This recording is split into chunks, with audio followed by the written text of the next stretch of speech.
క్రీస్తు పరిశుద్ధ నామం పేరిట మీ అందరికీ వందనాలు తెలియజేస్తూ ఉన్నాను.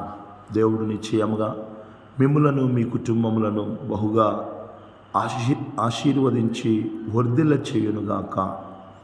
దేవుడు తన కృపయు కనికరమును సమాధానమును మీకును మీ కుటుంబాలకును విస్తరింపచేయునుగాక. ఆమేన్. దేవుడైన యెహోవా మీరు చేయు పనులన్నిటిలో తోడై ఉండి మీ కార్యములన్నిటినీ సఫలపరచునుగాక. ఆమేన్. దేవుడైన యెహోవా మేలు చేయుటకై ఎల్లప్పుడూ మీతో కూడా ఉండునుగాక. ఆమేన్.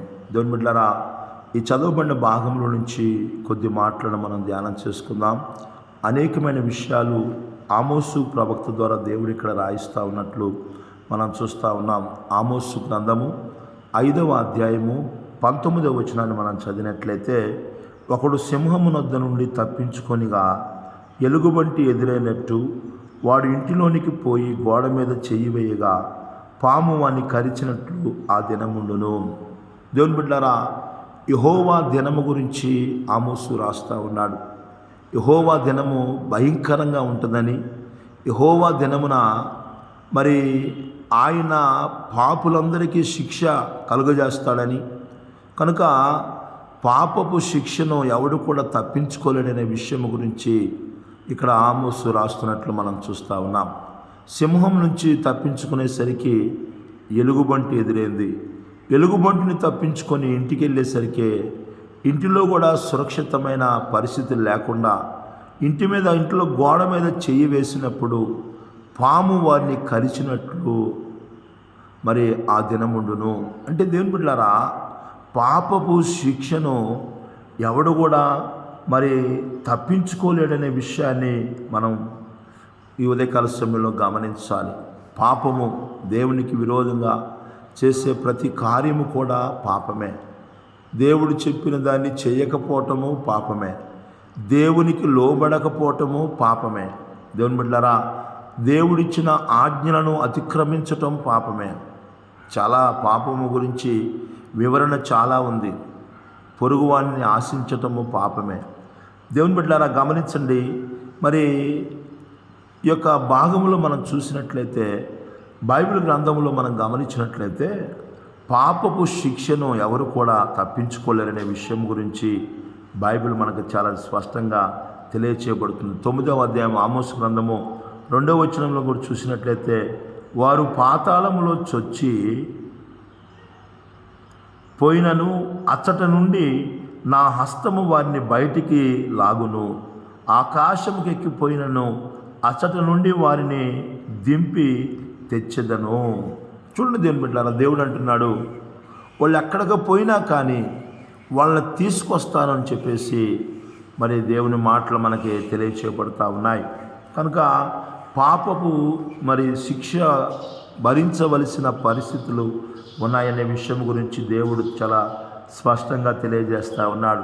చూడండి, జ్ఞాని అయిన సొలొమోను కూడా సామెతల గ్రంథము 11వ అధ్యాయము 21వ వచనాన్ని మనం చదివినట్లయితే అక్కడ ఒక మాట రాయబడతా ఉంది. నిశ్చయముగా భక్తిహీనునికి శిక్ష తప్పదు, నీతిమంతుల సంతానము విడిపింపబడును. నిశ్చయముగా అంటే ఖచ్చితముగా భక్తిహీనునికి శిక్ష తప్పదు అంటున్నాడు. భక్తిహీన అంటే భక్తిలో దిగజారిపోయినవాడు, భక్తిలో హీనమైన స్థితికి వచ్చినవాడు, భక్తి జీవితాన్ని విడిచిపెట్టినవాడు. భక్తిహీనులు, భక్తి లేని ప్రజలు, భక్తిలో మరి పడిపోయిన వ్యక్తులు భక్తిహీనులు. వాక్యం గమనించినట్లయితే భక్తిహీనులకు నిశ్చయముగా శిక్ష తప్పదు అని చెప్పేసి దేవుని మాటలు మనకి తెలియజేయబడు. జ్ఞాని అయిన సొలొమోను 16వ అధ్యాయము సామెతల గ్రంథము 16వ అధ్యాయము 5వ వచనం కూడా మనం చదివినట్లయితే అక్కడ కూడా రాయబడుతున్న మాటలు 16వ అధ్యాయం 5వ వచనములు, గర్వహృదయులందరూ యెహోవాకు హేయులు, నిశ్చయముగా వారు శిక్ష నొందుదురు. గర్వహృదయులందరూ కూడా, దేవుని బిడ్డలారా, గర్వించటము, మనకున్న వాటిని బట్టి అతిశయపడటం, గర్వించటము అనే విషయాన్ని గుర్తుంచుకోవాలి. గర్వ హృదయులందరూ కూడా యెహోవాకు హేయులు. నిశ్చయముగా వాక్యం చెబుతుంది, నిశ్చయముగా వారు శిక్ష నొందుదురు. భయంకరమైన 7 పాపాలలో ఒక పాపం ఏంటంటే గర్వము. దేవుని బిడ్డలారా, ఈ ఉదయకాల సమయంలో కొంతమంది బలగాన్ని చూసి గర్వించే వాళ్ళు ఉంటారు, కొంతమంది జ్ఞానాన్ని చూసి గర్వించే వాళ్ళు ఉంటారు, కొంతమంది ధనాన్ని చూసి గర్వించే వాళ్ళు ఉంటారు, కొంతమంది అధికారాన్ని చూసి గర్వించే వాళ్ళు ఉంటారు. దేవుని బిడ్డలారా, ఈ ఉదయకాల సమయంలో కొంతమంది అందాన్ని చూసుకొని గర్వించే వాళ్ళు ఉంటారు. మన జీవితం ఎలా ఉంటుందో ఒకసారి పరిశీలన చేసుకోవాలి. గర్విష్ఠులందరినీ దేవుడు మరి అణిచివేస్తాడని బైబిల్ చెబుతా ఉంది. గర్విష్ఠులు నిశ్చయముగా వారు శిక్ష నొందుదురు. ఈ ఉదయకాల సమయంలో గర్వంతో నువ్వు నింపబడి ఉన్నట్లయితే, గర్వం అనేది అది ఒక పాపము. ఆ పాపము వలన నీవు తప్పకుండా నిశ్చయముగా నువ్వు శిక్ష పొందుకుంటావని బైబిల్ మనకి చాలా స్పష్టంగా తెలియచేయబడుతుంది. జ్ఞాని అయిన సొలొమోను తెలియజేస్తూ ఉన్నాడు, గర్వహృదయులందరూ కూడా యెహోవాకు హేయులు. హేయం అంటే ఏంటి? అసహ్యమైన వారు. గర్వంతో ఉంటే దేవుడు నిన్ను ప్రేమించడు, దేవుడు నిన్ను చేర్చుకోడు, దేవుడు నిన్ను అసహించుకుంటాడు. నా ప్రియమైన దేవుని బిడ్డలారా, ఈ ఉదయకాల సమయంలో ఒకసారి మనం పరిశీలన చేసుకోవాలి. బైబిల్ గ్రంథంలో మనం చూసినట్లయితే చూడండి, సామెతల గ్రంథము 19వ అధ్యాయము 5వ వచనం చదివినట్లయితే, కోట సాక్షి శిక్షగా నొందకపోడు, అబద్ధములాడు వాడు తప్పించుకొనడు. కోట సాక్షి అంటే మరి కూడి ఇతరుల మీద అబద్ధాలు చెబుతూ సాక్ష్యాలు పలికే వారి జీవితాలలో తప్పకుండా వారు శిక్ష నొందుతారు. ఇతరుల మీద లేనిపోని అబద్ధాలు అభండాలు వేసే వ్యక్తులు ఉంటారు. కొంతమంది లేని వాటిని ఉన్నాయని, ఉన్న వాటిని లేని అని చెప్పేవారు అనేకులు ఉంటారండి. యేసుప్రభు వారు ఆయన తిరిగి లేచాడు. కానీ కొంతమందికి డబ్బులు ఇచ్చి ఆనాడు పరిసయ్యులు, శాస్త్రులు, ధర్మశాస్త్ర ఉపదేశకులు, అధికారులు అందరూ కూడా కొంతమంది పనికి మాలిన వాళ్ళకి డబ్బులు ఇచ్చి ఆయననే మేము సైనికులకి డబ్బులు ఇచ్చి మేము పడుకొని ఉంటే ఆయన శిష్యులు వచ్చి ఆయన ఎత్తుకొని పోయారని ఒక అబద్ధపు సాక్ష్యము, కోట సాక్ష్యము. నా ప్రియమైన దేవుని బిడ్డలారా, అలాంటి వారందరూ కూడా తప్పకుండా శిక్ష పొందుకుంటారు. నీ పొరుగువాడి మీద లేని వాటిని పలుకుతూ, నీ పొరుగువాడి మీద అబద్ధములు ఆడుచు నువ్వు జీవించినట్లయితే నిశ్చయముగా నీవు దేవుని ద్వారా శిక్ష పొందుకుంటావు. అబద్ధములాడు వాడు తప్పించుకొనడు. అబద్ధము అబద్ధికులందరినీ దేవుడు అగ్నిగుండంలో పడవేస్తాడని ప్రకటన గ్రంథము 21:8 తెలియపరచబడతా ఉంది. ఈ ఉదయకాల సమయంలో వాక్యం వినిచిన నా ప్రియమైన దేవుని బిడ్డలారా, అబద్ధములు నువ్వు ఆడినట్లయితే నిశ్చయముగా నువ్వు శిక్ష తప్పించుకోలేవనే విషయం గురించి బైబిల్ చాలా స్పష్టంగా తెలియచేయబడుతున్నట్లు మనం చూస్తూ ఉన్నాం. ఇర్మియా గ్రంథంలో కూడా ప్రవక్త అయిన ఇర్మియా ద్వారా దేవుడు తెలియజేస్తూ ఉన్నాడు. 11వ అధ్యాయంలో 1వ వచనాన్ని మనం చదివినట్లయితే, ఇర్మియా ప్రవక్త ద్వారా దేవుడు తెలియజేస్తున్న మాటలను గమనించినట్లయితే, ఇర్మియా గ్రంథము 11వ అధ్యాయము 1వ వచనం, యెహోవా యొద్ద నుండి ఇర్మియాకు ప్రత్యక్షమైన వాక్కు. దేవుని బిడ్డలారా, మీరు ఈ నిబంధన వాక్యములను వినుడి, యూదా మనుషులతోనూ యెరూషలేము నివాసులతోనూ నీవిలాగు మాట్లాడి తెలియచేయుము. దేవుని బిడ్డలారా, గమనించండి. దేవుని వాక్యాన్ని గమనించినట్లయితే దేవుడు మనకి తన దాసుల ద్వారా మరి చూడండి, ఇశ్రాయేలీయులు దేవుడైన యెహోవా సెలవిచ్చినది ఏమనగా, ఈ నిబంధన వాక్యములు విననల్లని వాడు శాపగ్రస్తుడవుతాడు. శాపం వస్తుంది. దేవుని మాటలు వినకుండా ఉంటే, దేవుని వాక్యము వినకుండా ఉంటే శాపగ్రస్తులు అవుతామని బైబిల్ మనకి తెలియచేయబడతా ఉంది.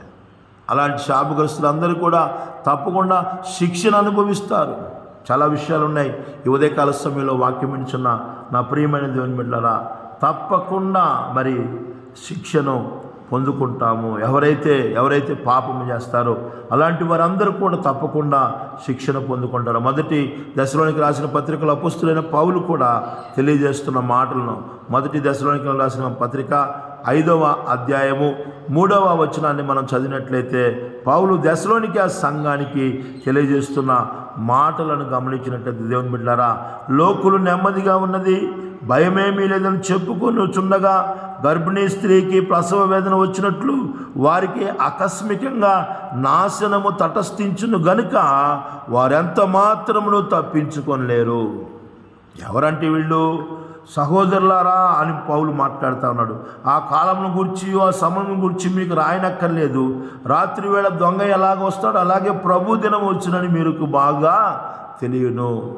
చీకట్లో ఉన్న వారి జీవితాలకి మరి వారంత మాత్రము కూడా తప్పించుకోలేరు అని చీకటి పనులు, చీకటి కార్యాలు చేస్తూ, చీకటిలో మసలుతూ, దేవుని బిడ్డలారా, అలాంటి వారందరికీ కూడా మరి దేవుడు ఇక్కడ తెలియపరుస్తున్న మాట ఏంటంటే, ఆకస్మికంగా నాశనము తటస్థించును గనుక వారు ఎంత మాత్రము కూడా తప్పించుకోలేరు. ఈ యొక్క దశలోనికే సంఘము చాలా మంచి సంఘము. దీంట్లో కూడా చీకటి కార్యాలు చేసే వ్యక్తులు ఉన్నారు. ఉదయకాల సమయంలో ఒకసారి మనం పరిశీలన చేసుకోవాలి. అనేకమైన విషయాలు ఉన్నాయి. దేవుని బిడ్డలారా, పాపపు శిక్ష చూడండి, ఎవడు కూడా తప్పించుకోలేడనే విషయం గురించి బైబిల్ మనకి చాలా స్పష్టంగా, వారు ఎంత మాత్రమును తప్పించుకోలేరు, ఎంత మాత్రము కూడా నిశ్చయంగా వారికి శిక్ష తప్పదని బైబిల్ మనకు తెలియచేయబడతా ఉంది. కనుక దేవునికి విరోధమైన ఆయన వాక్యానికి, ఆయన మాటలకు విరోధంగా నడుచుకోనకుండా దేవుని వాక్యాన్ని విని భయము కలిగి, వాక్యం చెబుతుంది, భయము నొంది పాపము చేయకుడి అంటున్నాడు. భయము నొంది, ఎందుకంటే తప్పకుండా శిక్ష కలుగుతుందనే విషయాన్ని గుర్తుంచుకొని భయము నొంది పాపము చేయమాకండి. దేవుని బిడ్డలారా, ఈ దినంలో గమనించండి. ఉదయకాల సమయంలో, నేటి కాలంలో మనం గమనించినట్లయితే ప్రభువైన యేసుక్రీస్తు వారు సర్వ మానవుని కొరకు ఈ లోకానికి వచ్చుట ద్వారా, రోమిలికి రాసిన పత్రిక 8వ అధ్యాయం 1వ వచనం మనం చదివినట్లయితే రోమా సంఘముతో పౌలు మాట్లాడుతున్నాడు. కాబట్టి ఇప్పుడు క్రీస్తు యేసునందున్న వారికి ఏ శిక్షా విధియూ లేదు. దేని బిడ్డలారా గమనించండి, నీ జీవితంలో శిక్షా విధి నుంచి తప్పించుకోవాలంటే, పాపపు శిక్ష నుంచి నువ్వు తప్పించుకోవాలంటే క్రీస్తు యేసునందున్న వారికి, కాబట్టి ఇప్పుడు క్రీస్తు యేసునందున్న వారికి ఏ శిక్షా విధి లేదు. పాపపు స్థితిలో నువ్వు ఉన్నట్లయితే తప్పకుండా శిక్షను పొందుకుంటావు. నువ్వు పాపినని గ్రహించుకొని దేవుని దగ్గరికి వచ్చి క్రీస్తులో నడుచుకున్నట్లయితే, క్రీస్తుని అంగీకరించినట్లయితే, ఆయన రక్తంలో కడగబడినట్లయితే, ఆయన బిడ్డగా నువ్వు మార్చబడినట్లయితే, వాక్యం చెబుతుంది, ఇప్పుడు క్రీస్తు యేసునందున్న వారికి ఏ శిక్షా విధియో లేదు. నా ప్రియమైన దేవుని బిడ్డలారా, పాపపు శిక్షను తొలగించిన వాడు యేసు ప్రభువారు. ఆయన ఈ లోకానికి వచ్చి సమస్త మానవాళి కొరకు కలువరి శిలువలో మరణించి, ఆయన శిలువ మరణ పునరుద్ధానాల ద్వారా సమస్త మానవాళికి కూడా పాపముల నుంచి విడుదల కలుగజేశాడు. కనుక దేవుని బిడ్డలారా, క్రీస్తు యేసునందున్న వారికి, ఇప్పుడు క్రీస్తు యేసునందున్న వారికి నువ్వు దేవుళ్ళకి వచ్చినట్లయితే, ఆయనలో నువ్వు ఉన్నట్లయితే నిశ్చయముగా పాపపు శిక్ష నుండి నువ్వు తప్పించబడతావు. కనుక పాపము చేయొచ్చు ఉన్నట్లయితే నిశ్చయంగా నువ్వు శిక్షను అనుభవిస్తావు, శిక్ష తప్పించుకోలేవు. కానీ యేసు యొద్దకు నువ్వు వచ్చినట్లయితే నీ పాపముల కోసమైన శ్రమపరచబడ్డాడు, నీ పాపముల కోసమైన గాయపరచబడ్డాడు, మన పాపముల కోసమైన సిలువను మోసాడు, సిలువలో తన పరిశుద్ధమైన రక్తాన్ని కార్చి చనిపోయాడు. ఆయన సిలువ మరణ పునరుద్ధరణల ద్వారా సమస్త మానవాళికి గొప్ప రక్షణ కలుగజేశాడు. కనుక ఆయన వద్దకు నువ్వు వచ్చినట్లయితే, ఆయనలో నువ్వు ఉన్నట్లయితే నిశ్చయంగా దేవుడు నిన్ను మరి ఆ శిక్షలో నుంచి తప్పిస్తాడు. అటువంటి కృపను, ధన్యతను ప్రభు ప్రతి బిడ్డకు దయచేయును గాక. దేవుడి కొద్ది మాటలు మన అందరి వినికిల్లో దీవించి ఆశీర్వదించును గాక. ఆమేన్, ఆమేన్.